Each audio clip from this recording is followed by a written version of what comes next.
గుండెల్లో పైకి చెప్పండి, కానీ ప్రభువుకు మాత్రం ప్రతిదీ వినపడింది. అయితే ఇక్కడ నిజమైన విశ్వాసం కలిగిన వారు ఆ సమస్యను ఎలా చూస్తారంటే, ఈ సమస్య ద్వారా దేవుడు మహిమ పరచబోతున్నందుకు. కానీ ఈ సమస్యను బట్టి దేవునికి స్తోత్రం, ఈ అప్పును బట్టి దేవునికి స్తోత్రం, ఈ రోగమును బట్టి దేవునికి స్తోత్రం, ఈ ఒంటరితనాన్ని బట్టి దేవునికి స్తోత్రం, ఈ అవమానమును బట్టి దేవునికి స్తోత్రం, ఈ లేటును బట్టి దేవునికి స్తోత్రం. ఎందుకంటే ఈ లేటుకు నా దేవుడు ఏదో రోజు తెంచబోతున్నాడు.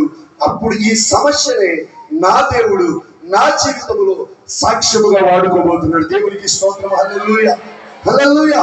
ఆ విధముగా మన సమస్యను చూడగలిగితే మనలో ఉన్న విశ్వాసము పనిచేయడం ప్రారంభిస్తుంది. దేవునికి స్తోత్రం. హల్లెలూయా, హల్లెలూయా. నీ జీవితం ఇప్పటికీ ఎన్నో ఆలస్యం అయిపోయిందని బాధపడుతున్నావు.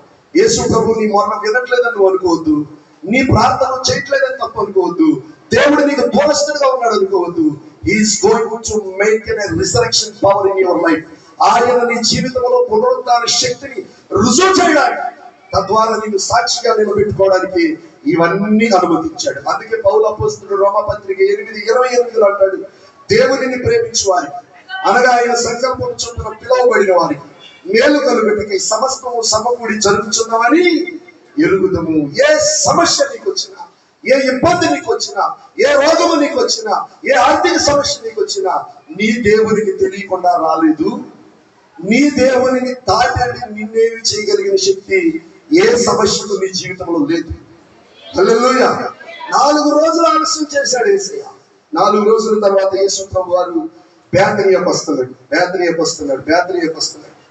బేతనీయకు వస్తున్నప్పుడు ఇక్కడ జరిగిన వాస్తవం ఏమిటంటే, ఆయనతో పాటు కొంతమంది శిష్యులు కూడా వస్తున్నారు. యేసు ప్రభు వారు వారితో ఏం చెప్పాడంటే,